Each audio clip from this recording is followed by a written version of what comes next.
Reciban un saludo cordial. Somos un grupo que está trabajando dentro del Diplomado Gestión y Diseño Curricular, y el día de hoy vamos a compartir con ustedes nuestras reflexiones sobre los diferentes actores que participan en las reformas curriculares, qué resistencias presentan y qué recomendaciones podemos dejar para desarrollar una adecuada implementación del Currículo Nacional de la Educación Básica en nuestro país.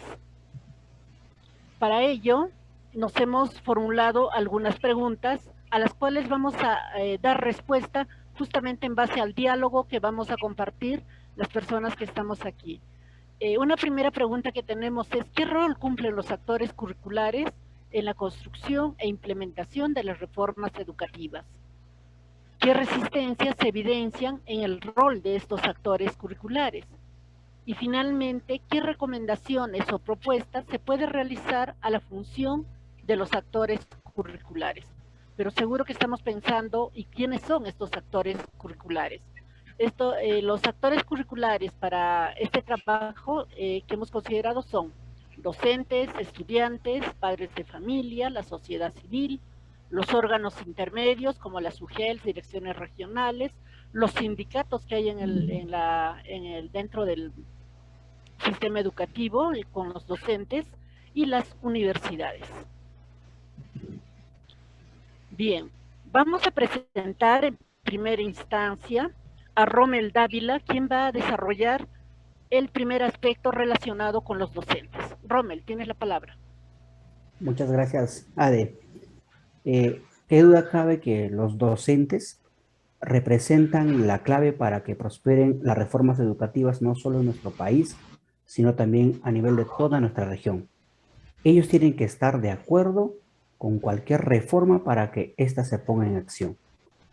Una reforma que empuja contra los intereses de los docentes tendrá muy poca probabilidad de éxito.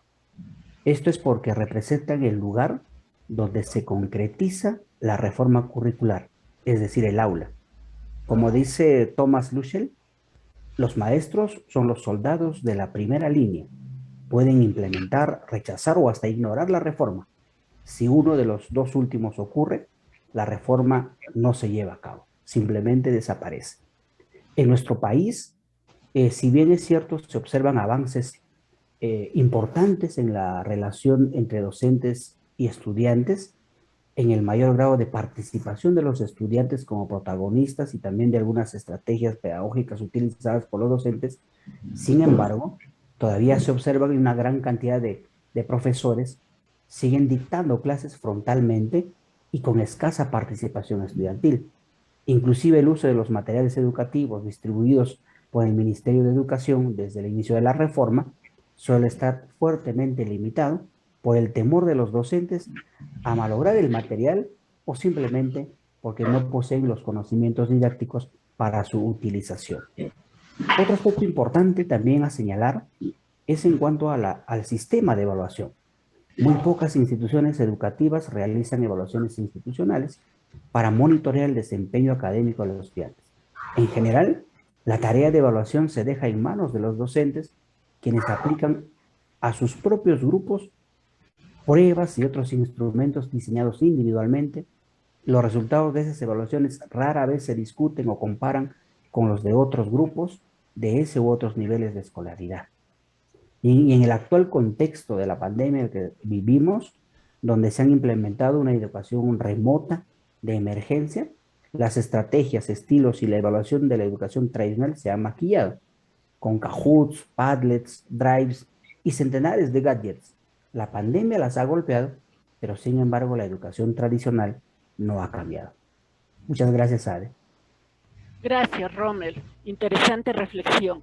Ahora vamos a escuchar a Max, quien nos va a desarrollar la temática relacionada a los actores curriculares estudiantes. Te escuchamos, Max. Gracias, Ade. Buenas noches. Sí, los estudiantes vienen a ser aquellas personas o aquellas ciudadanos que pretendemos formar a través de estas reformas curriculares, ¿no? Y en muchos casos se vuelven pretextos para justamente hacer estas reformas. Lamentablemente, los estudiantes a través de la historia, ¿no? Desde las épocas de los 70 hasta la actualidad, siempre están o han sido alejados de intervenir en estas reformas. Se les considera simplemente receptores en muchas medidas de estas reformas, ¿no? Pasando de estilos de aprendizaje, de enseñanza, un sistema constructivista, luego técnico-pedagógico. En los años 90 se introduce la idea de que necesitamos estudiantes competentes, ¿no? A la realidad, pero esto realmente no se llevó a cabo, ¿no? Sino recién a partir del año 2005, cuando ya se firma el Acuerdo Nacional y el currículum tiene ya una línea ya más constante como política de Estado, es que donde al estudiante realmente se le va viendo de una manera diferente y se le va colocando en el centro, ¿no?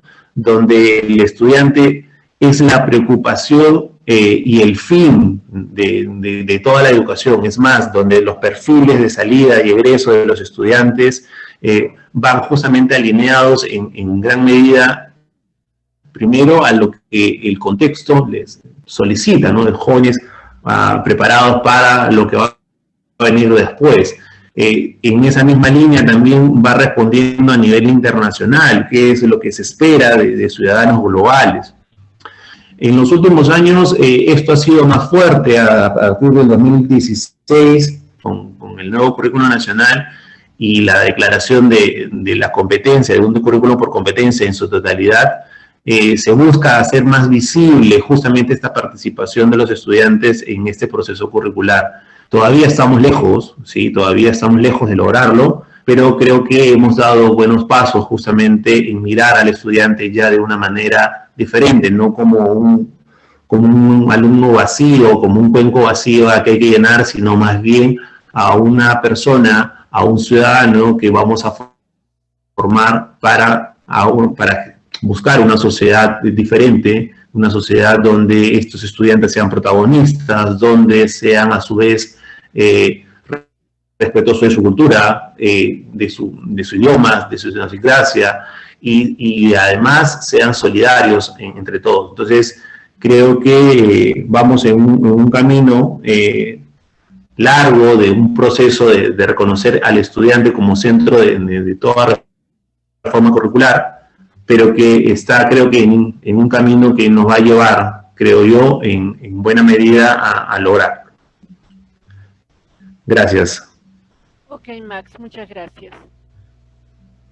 Ahora, para cerrar un poco esta trilogía en educación, hablamos de la trilogía educativa, en la que justamente intervienen los docentes que Max nos mencionaba, y a veces las resistencias que ellos tienen a razón de que no tienen las cosas claras, nuestros estudiantes, que son la razón de ser de que haya educación, y luego tenemos a los padres de familia. Los padres de familia que justamente ahora en época de pandemia se han convertido en el eje de la educación, porque al final en los hogares son los que han tomado la batuta para completar el trabajo de nuestros estudiantes, para apoyarlos, etc. Frente a estos cambios que se presentan en el currículo, se ha dado una resistencia muy marcada, muy fuerte, justamente en relación a que se haya incorporado el enfoque igualdad de género.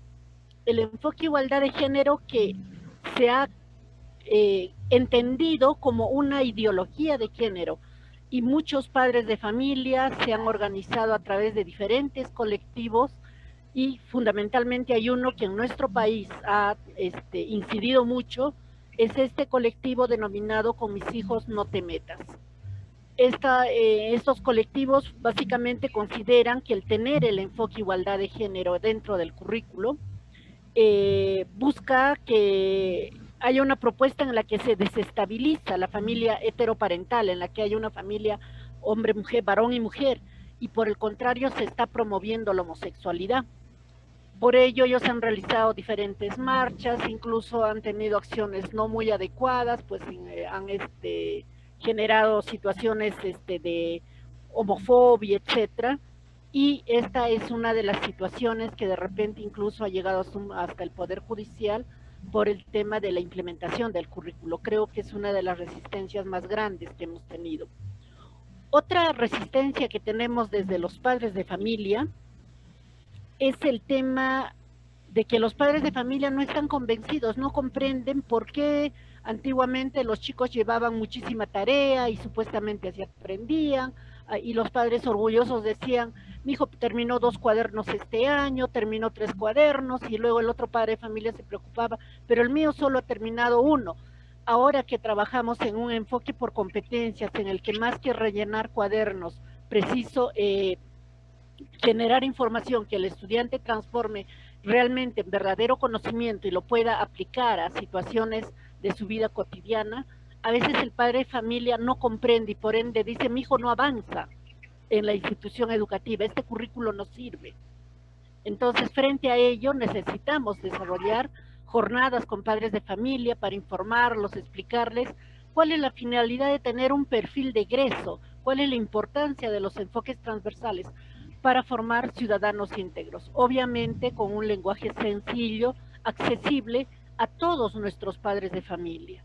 Tenemos 8 millones de estudiantes y por ende 8 millones de familias que tendrían que comprender el verdadero sentido del Currículo Nacional de la Educación Básica y dejar de repente de presentar estas resistencias que hacen que esta implementación no sea de la más favorable. Eso en lo que respecta a padres de familia. Y ahora vamos a tener a Elena Zúñiga, quien nos va a comentar lo relacionado a actores curriculares y resistencias en relación a las universidades. Te escuchamos, Elenita. Gracias, Ade. Buenas noches con todos. Sí, justamente teniendo en cuenta este agente, también este actor principal que es las universidades, sabemos que por concepción natural la finalidad de las universidades es brindar educación de calidad, reflexiva e integradora.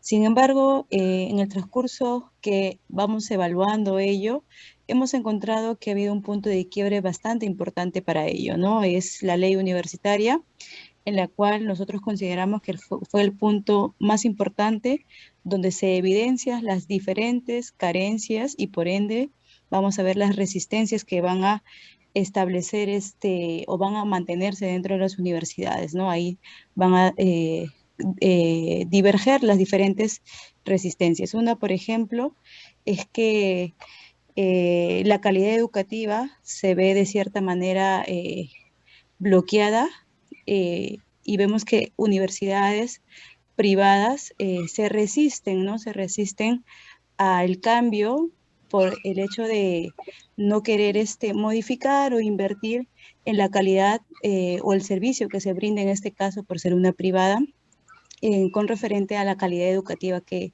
se debería dar, ¿no? En laboratorios, cátedras, etc.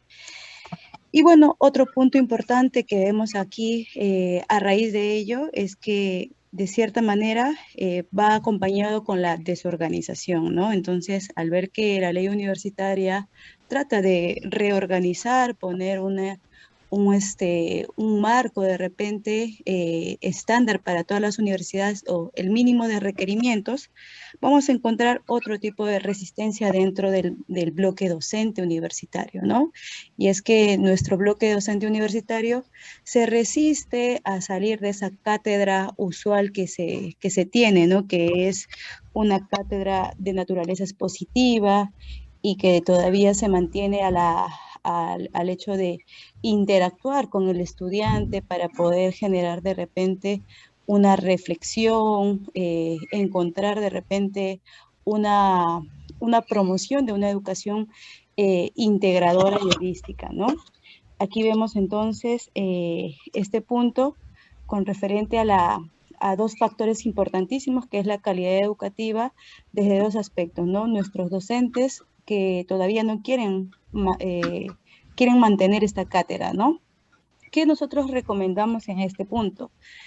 Consideramos que las universidades deben tener una dinámica de enseñanza y de evaluación diferente, es decir, abierta a la nueva modalidad que plantea el CENEP dentro de la educación básica, porque nosotros consideramos que la brecha que existe dentro de la educación básica regular y la universitaria hasta ahora sufren una desconexión, ¿no?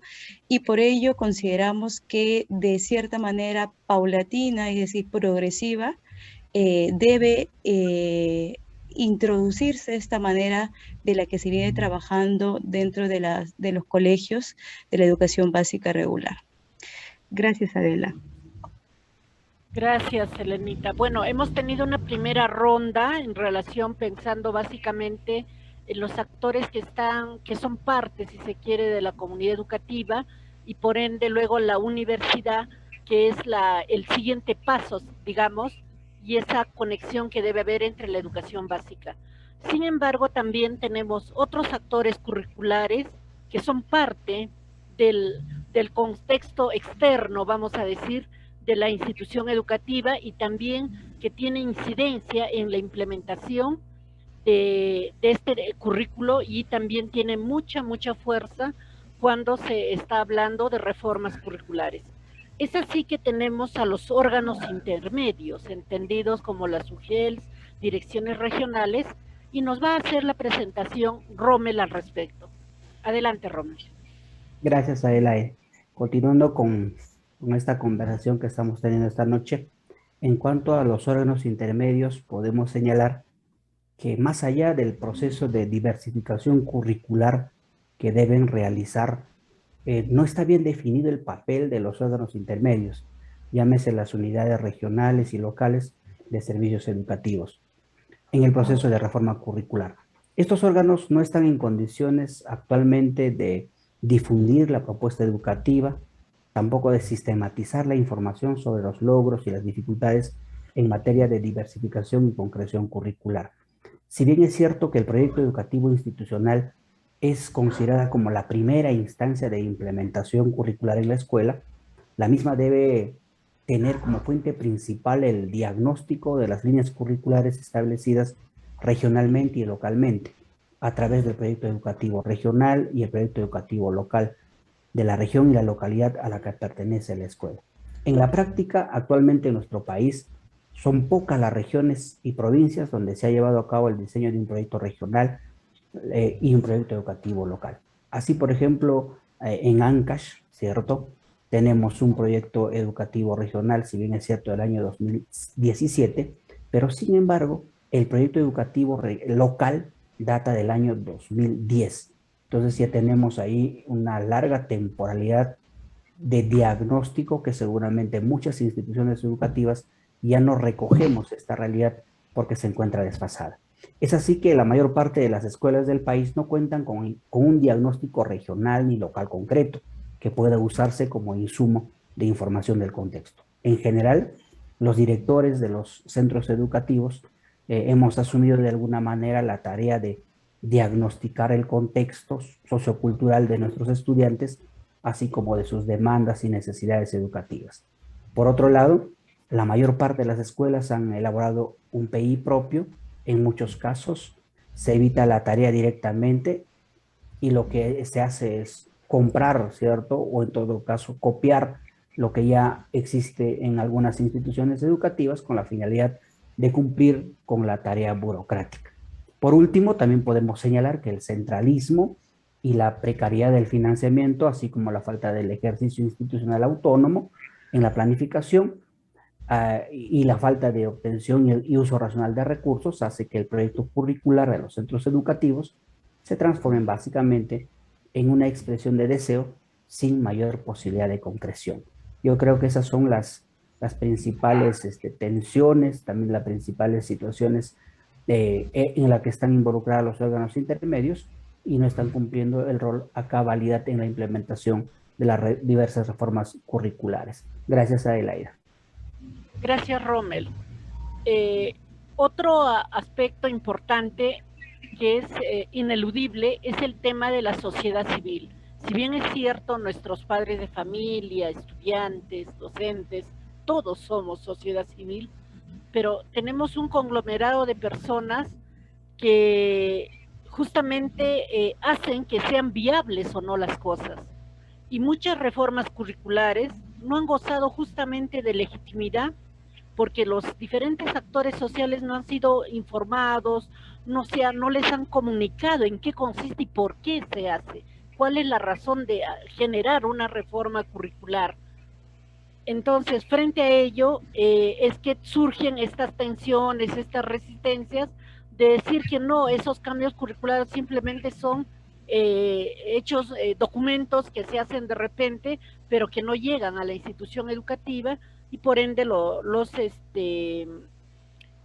las personas que integran esta sociedad civil, las diferentes organizaciones, no la validan. Y al no tener esta validación, no tenemos ese soporte que podríamos tener en los hogares, etcétera, para que este bien intencionado currículo se haga realidad. También tenemos otro elemento importantísimo, que son los sindicatos, que es el gremio que reúne a nuestros docentes y es un elemento fundamental para que nuestras reformas curriculares se vean favorecidas y tengan un buen pie para poder ser implementadas. Al respecto, Elena nos va a comentar. Te escuchamos, Elenita. Gracias, Adelaida. Sí, justamente el SUTEP, uno de los sindicatos más importantes que se encuentran en nuestro país, tiene como finalidad la representación del magisterio, ¿no? Y bueno, nace en función de las necesidades de unificar a todo este bloque docente de las instituciones públicas para poder reivindicar los derechos que de repente con el tiempo se iban perdiendo o se iban delegando, ¿no? Una de sus puntos más importantes se da en el gobierno de Fujimori, donde ellos mencionan, ¿no? Dentro de uno de los últimos informes que se da, que hacen referencia a que se vieron vulnerados los derechos de los educadores y por ende pasan a fortalecerse o a fortalecer este gremio a tal punto que el mismo gobierno tuvo que infiltrarse y dañar las proclamas y también los pedidos dentro de las marchas y solicitudes que se daban dentro de nuestro país en su momento, ¿no? Esto más adelante lo comento justamente porque el SUTEP, a raíz de eso, genera una división. Y vamos a encontrar que el SUTEP va a tener dos divisiones en función de sus ideales, ¿no? Tenemos una rama en la cual le llaman el SUTEP CONARE, ¿está bien? Y tenemos una rama que es centralizada en el aspecto de Lima, ¿no? Y que mantiene el término SUTEP sin ninguna adaptación, ningún término adicional. ¿Qué encontramos a raíz de eso? De cierta manera, podemos encontrar que, si bien es cierto, el SUTEP está liderado, tiene una organización, vamos a encontrar que no hay un claro perfil para los líderes que asumen el secretariado del sindicato. Y vamos a tener en cuenta que las demandas que se establecen dentro de los sindicatos, perdón, el pliego de reclamos que se realizan, no tienen de repente un norte generalizado, o mejor dicho, que sea solicitado por la mayoría, sino más bien por un grupo nada más. Es por ello que se encuentra una de las principales resistencias a ellos, la preparación y la actualización constante para poder cumplir el deber en las aulas. Eso es una clara evidencia que ha hecho tener un rostro diferente frente a nuestra sociedad, ¿no? Hace que el SUTEP se haya considerado un protector de profesionales que no tienen la característica o la naturaleza de un docente, ¿no? Vamos a encontrar también que más adelante la tergiversación de la evaluación docente va a ser un punto de quiebre importante dentro del gremio, es decir, es un punto en el cual muchos consideran que no debería ser parte de, ¿no? Pues la función docente no solamente se podría evaluar con un papel o una evaluación escrita. Gracias, Adelaida. Gracias, Elena. Bueno, hemos visto que los diferentes actores presentan diferentes resistencias, pero ante ello nosotros brindamos algunas recomendaciones. Y vamos a escuchar en este orden a Rommel, Max, Adelaida y Elena, qué recomendaciones damos para tener una mejor implementación de este currículo que, si bien es cierto, se ha iniciado su implementación masiva el año 2016, a la actualidad aún no logramos consolidar todavía los procesos que corresponden para que realmente el perfil de egreso que contempla sea logrado en nuestros estudiantes. Te escuchamos, Rommel. Gracias a Elaida. Para responder a estas resistencias vamos a señalar algunas recomendaciones. A nivel de los maestros deben participar en primer lugar activamente en los procesos de diseño, adaptación e implementación de las reformas educativas.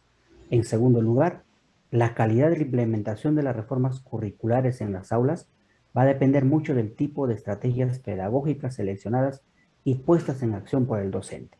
De allí que los docentes deben ser auténticos mediadores del aprendizaje, haciendo que los estudiantes puedan expresarse y emitir sus opiniones, trabajar en equipo, realizar actividades creativas, participar en proyectos temáticos, disciplinares e interdisciplinares y ser evaluados sobre la base de su desempeño integral dentro de cada área de desarrollo. Y en tercer lugar, se requiere de mayores esfuerzos de actualización para que los maestros puedan diseñar instrumentos y otras herramientas de evaluación alineadas con los estándares de las competencias de cada una de las áreas curriculares. Y en cuanto a los órganos intermedios, los gobiernos regionales, a través de la DRE y la UGEL, deben liderar los procesos de construcción y actualización de los proyectos educativos regionales y locales, cuyo diagnóstico responda a la situación actual del contexto. En segundo lugar, los equipos directivos de las diferentes instituciones educativas deben asumir la tarea de contar con un proyecto educativo institucional, con responsabilidad y llegar a cabo diagnósticos de situación institucional y de contexto mediante encuestas a las familias, consulta a los padres de familia y a los estudiantes y mediante la recolección de información oficial general sobre la realidad social del lugar donde se encuentra la institución educativa. Y en tercer lugar, impulsar procesos auténticos de descentralización educativa para lograr el financiamiento y sostenibilidad de los proyectos curriculares de las instituciones educativas. Gracias, Adelaida. Gracias, Rommel. En relación a los padres de familia y la sociedad civil, las recomendaciones que podemos hacer llegar están básicamente centradas en brindar información pertinente en lenguaje sencillo, teniendo en cuenta los diferentes contextos que tiene nuestro país. No olvidemos que tenemos más de 40 lenguas originarias y todos nuestros padres de familia deberían tener la información, toda la sociedad civil debería tener la información de por qué tenemos o por qué en este siglo XXI es necesario trabajar en un enfoque por competencias. Hacer que los padres de familia comprendan que el conocimiento como el conocimiento ya no es suficiente en este siglo XXI, que por el contrario es muy importante que los estudiantes, que son sus hijos, sean capaces de usar este conocimiento para de repente brindar mejoras o proponer proyectos innovadores para su comunidad, para su mismo hogar, mejorar la calidad de vida. Entonces, solo así podremos tener de aliados permanentes a nuestros padres de familia y en general a la sociedad civil. También es importante que comprendan que si tenemos un perfil de egreso, tiene una razón de ser, y básicamente que buscamos ciudadanos íntegros, buscamos ciudadanos que respondan a las demandas de la globalización. ¿Y cómo hacer eso? No basta solamente saber cuestiones básicas. Nuestros estudiantes tienen que hacer ejercicio de su pensamiento crítico, de su pensamiento creativo, y eso nuestros padres de familia, la sociedad civil, deberían estar convencidos para que se conviertan en nuestros aliados y vayan desapareciendo esas resistencias que presentan. Ahora escucharemos a nuestro compañero Max. Perdón, yo sé. En este caso, primero, Elena. Sí. Gracias, Adelaida. Sí, bien, respondiendo a las recomendaciones de uno de los agentes, que es las universidades, frente a la problemática que habíamos planteado, consideramos que uno de los puntos importantes es que el pilar de la calidad educativa se siga manteniendo y fortaleciendo a través de los diferentes organismos, como por ejemplo la SUNEDU. Es por ello que nosotros consideramos que dentro de estos puntos, una recomendación importantísima es que las brechas que puedan existir o que sí existen actualmente entre la educación básica regular y las universidades deben ir aminorando a través de el consenso educativo de lo que se enseña en la educación básica regular y lo que se espera recibir en los estudiantes que tienen aspiraciones universitarias. Gracias, Adelaida. Gracias, Jocelyn. Ahora sí, escuchamos a Max. Bien, en relación al actor de los estudiantes, que viene a ser, como bien se mencionó anteriormente, el eje, o debiera ser el eje central de todas las reformas curriculares, ya que es el ciudadano que buscamos para el futuro. Una de las recomendaciones que creemos que debe llevar en cuenta cualquier reforma curricular es que se deben escuchar a los estudiantes de una manera activa, ¿no? O sea, no solamente escucharlos para que se sientan bien, sino escuchar a los estudiantes qué piensan, cómo les gustaría, qué dificultades se encuentran en las propuestas, qué dificultades se encuentran en la metodología, cómo les gustaría, cuáles son sus expectativas de ellos mismos, cómo se ven en el futuro, para que así estas reformas curriculares tengan justamente un sentido más coherente a lo que ellos quieren y así ellos puedan llevarlo de una manera a la práctica más consciente, más real, más vivida, más significativa, que es lo que se busca, ¿no? Y así pues lograr todo el perfil de egreso que está estipulado en cada uno de los currículos. Finalmente, quisiera terminar justamente con las conclusiones que como grupo hemos podido observar después de haber dialogado y visto justamente los diferentes actores y las diferentes resistencias. Creemos que toda reforma curricular que se pueda implementar acá al futuro debe responder a la necesidad de un contexto, ¿no? Donde ésta se va a llevar a cabo. Debe estar involucrado de una manera activa esta trilogía importantísima y fundamental en el proceso educativo, que son los docentes, estudiantes y los padres de familia. Y a su vez, esta debe estar en concordancia y en sinergia al desarrollo de las necesidades del país, ¿no? No podría estar exenta a eso.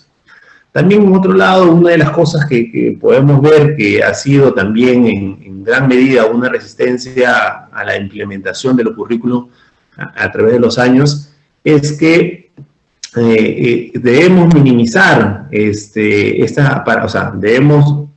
para que esta implementación se lleve a cabo de una manera adecuada en las aulas, nosotros debemos minimizar la resistencia en los diferentes actores a través del Estado.